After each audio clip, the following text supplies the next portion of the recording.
All right दोस्तों, तो आज हम बात करने वाले हैं पार्टनरशिप अकाउंटिंग के बारे में। और पार्टनरशिप अकाउंटिंग के बारे में बात करते हुए हम एक ऐसे टॉपिक की तरफ जाने वाले हैं जिसको हम लोग बहुत कैजुअल वे में पढ़ लेते हैं, समझ लेते हैं, बट एट दी एंड जब वो पेपर में आता है तो हमें कहीं ना कहीं दिक्कत देता है। ठीक है, उसका नाम आप देख पा रहे होंगे, इंटरेस्ट ऑन ड्रॉइंग्स। सिंपल सी बात समझिए कि इंटरेस्ट ऑन ड्राइंग इतना इंपॉर्टेंट टॉपिक क्यों है, क्योंकि वो हमारे क्वेश्चन का एक छोटा सा पार्ट होता है, बट अगर उसमें छोटी सी गलती हो जाए तो डेफिनेटली वो हमारा पूरा क्वेश्चन बिगाड़ सकता है। राइट, तो लॉजिकली अगर बात की जाए तो इंटरेस्ट ऑन ड्राइंग वैसे कोई बहुत इंपॉर्टेंट टॉपिक नहीं है, लेकिन वो एक छोटी सी कील की तरह है जो गलत अगर आपने लगा दी, गलत जगह लगा दी, तो डेफिनेटली आपका पूरा स्ट्रक्चर खराब हो सकता है। तो मैं आपको कुछ बातें बताता हूँ जो बहुत ज्यादा जरूरी है। सबसे पहली चीज, इंटरेस्ट ऑन ड्राइंग जो है वो हम अगर हमारे पार्टनरशिप डीड में ना दी गई हो तो डेफिनेटली हम लोग इंटरेस्ट ऑन ड्राइंग भी चार्ज नहीं करते। ये एक बेसिक सी बात है, क्लियर है। लेकिन इसमें एक इंपॉर्टेंट कंसेप्ट आ जाता है कि अगर हमें इंटरेस्ट ऑन ड्राइंग बोला है लेकिन हमें ड्यूरेशन नहीं बताई गई है कि भाई कितने ड्यूरेशन के लिए इंटरेस्ट ऑन ड्राइंग चार्ज करनी है।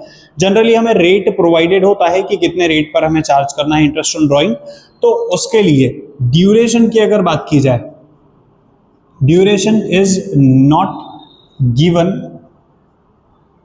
Even after having partnership deed.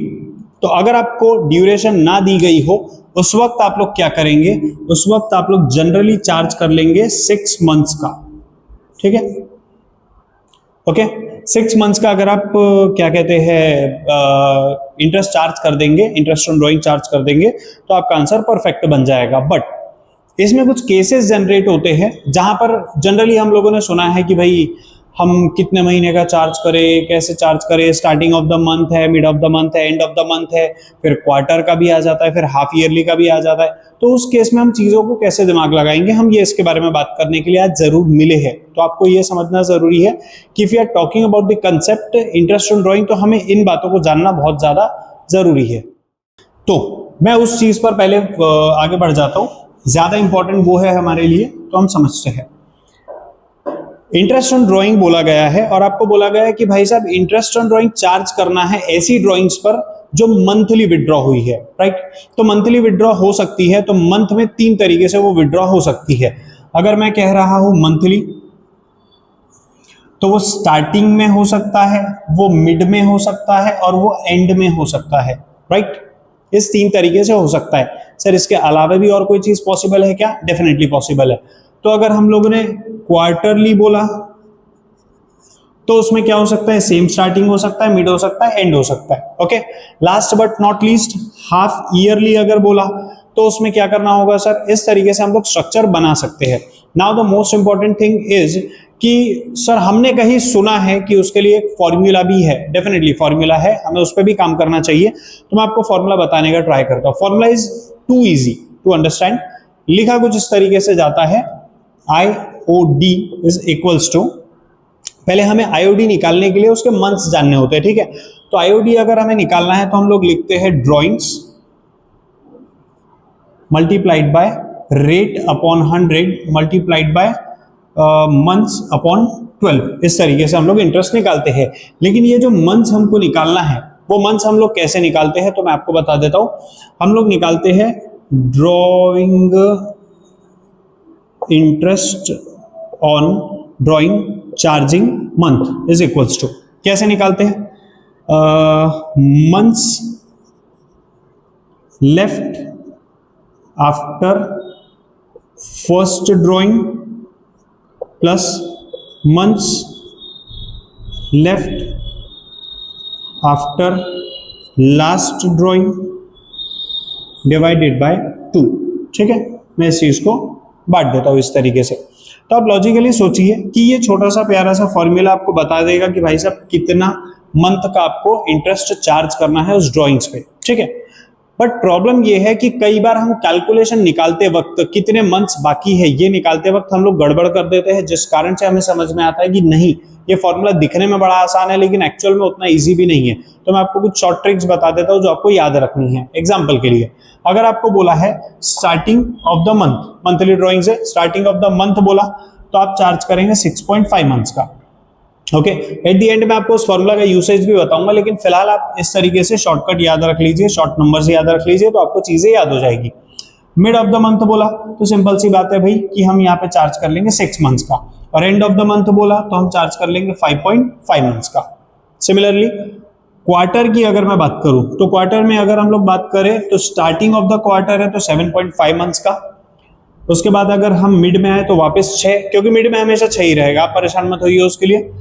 End of the month बोला, एंड ऑफ द क्वार्टर बोला अगर आपको तो वो जाएगा तकरीबन 4.5 महीने का, राइट। तो ये दो बातें तो आपको समझ आ गई है उम्मीद है। मंथली बोला तो starting of the month 6.5, mid of the month 6 और एंड ऑफ द मंथ आ जाएगा आपका 5.5। नेक्स्ट क्वार्टरली अगर बोला है तो क्वार्टरली आ जाएगा 7.5 स्टार्टिंग ऑफ द क्वार्टर में, मिड ऑफ द क्वार्टर में 6, एंड ऑफ द क्वार्टर में 4.5। Sir what about half yearly? Half yearly के बारे में भी बात कर लेते हैं। हाफ ईयरली में अगर आपको starting of the half year बोला है वो क्या है हम लोग समझते हैं वीडियो में आगे। Starting of the half year बोला तो 9 मंथ्स, मिड बोला तो 6 और एंड बोला तो 3।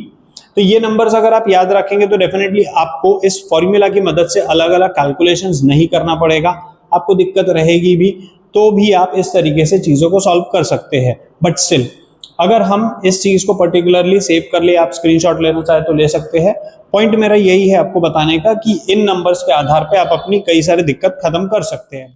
ओके, तो उसी बेसिस पर बात करने का कोशिश करते हैं। बच्चों का जो थॉट है कि भाई नहीं हमें बेसिक से पता होना चाहिए, बहुत अच्छी बात है। तो हम एक काम करते हैं, पहले उसके लिए फॉर्मूला लिख लेते हैं।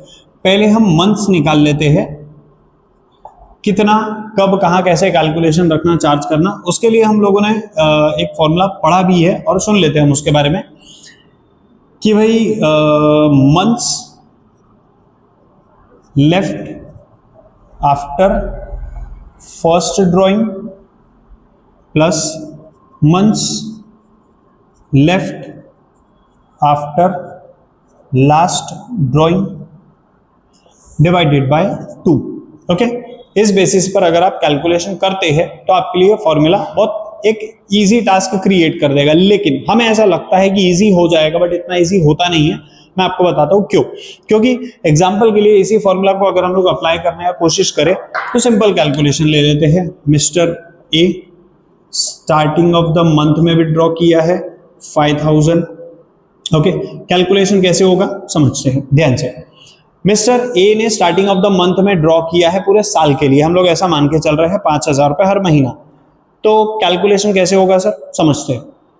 मिस्टर ए ने पहली ड्रॉइंग की होगी अप्रैल 1 को, फाइनेंशियल ईयर स्टार्ट हुआ आज, मान लीजिए आज 1 अप्रैल है और आज ही उन्होंने विड्रॉ किया, पहली तारीख को वो विड्रॉ कर रहे हैं। तो आज के बाद यहां से कितने महीने बचे होंगे पूरे फाइनेंशियल ईयर में? पूरे के पूरे 12 महीने, क्योंकि आज ही साल चालू हुआ है और आज का दिन पहले ही दिन उन्होंने विड्रॉ कर लिया, इसका मतलब पूरे 12 महीने पेंडिंग है। तो months left after first drawing की अगर मैं बात करूं तो 12 महीने पूरे बचे हुए हैं।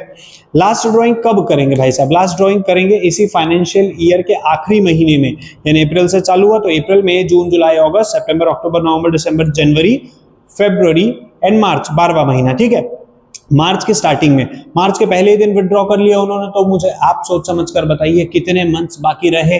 पहली तारीख को मार्च के, अभी मार्च पूरा बाकी है, इसका मतलब है कि मार्च का भी पूरा महीना पेंडिंग है। 12 + 1 divided by 2 will give me 6.5। अब मुझे उम्मीद है कि मैं आपको पहले ही बता चुका हूँ, स्टार्टिंग ऑफ द मंथ के ड्राइंग्स की बात हो रही है, तो 6.5 मंथ्स का आपको वहां पर इंटरेस्ट चार्ज करना होगा। ओके, उसी के हिसाब से बात कर लेते हैं। यहीं पे मिस्टर बी की हम लोग एग्जांपल के तौर पे एक और चीज ले लेते हैं। मिस्टर बी, इन्होंने भी ड्राइंग की है लेकिन मिड ऑफ द मंथ में ड्रॉ किया है। कितना ड्रॉ किया है सर? 5000 विड्रॉ किया हुआ है। ठीक है भाई, 5000 का विड्रॉवल इनका भी है। कैलकुलेशन कैसे होगा सर? लॉजिकली बात करते हैं mid of the month. Mid of the month मतलब क्या? हर महीने के बीच में। ओके, सो पहला ड्राइंग कब हुआ होगा? अप्रैल महीना, पहला महीना, अप्रैल महीने के मिड मतलब 15 अप्रैल के आसपास मान के चलते हैं हम लोग। तो फाइनेंशियल ईयर अभी स्टार्ट हुआ है, 15 अप्रैल मतलब आधा महीना बीत चुका है। तो 12 में से आधा महीना जा चुका है, तो आप मुझे बताइए लॉजिकली सोचकर कि बचे कितने महीने हैं, राइट। तो इस चीज को कैलकुलेट करने के लिए थोड़ा सा दिमाग आपको लगाना पड़ेगा। उसके लिए हम लोग जनरली बना लेते हैं एक प्यारी सी छोटी सी प्यारी सी टाइमलाइन, ठीक है। पहला महीना, दूसरा महीना, तीसरा महीना, चौथा महीना, पांचवा महीना, छठवां महीना, सातवां, आठवां, नौवां, 10वां, 11वां एंड 12वां, 12th मंथ, राइट। तो आप मुझे बताइए कि आप कह रहे हैं कि मिड ऑफ द मंथ, मैं मान लेता हूं ये अप्रैल है, ये मई है, ये जून है, ये जुलाई है, उसके बाद ये अगस्त है, सितंबर है, अक्टूबर है, नवंबर है, दिसंबर है, जनवरी, फरवरी एंड मार्च, ठीक है। थोड़ा दिमाग लगाइए। वो कह रहा है कि मिड ऑफ द मंथ यानी कि अप्रैल के बीच में, तो आधा महीना यहाँ कट गया, तो बचा कितना, 11.5 महीना, 11.5।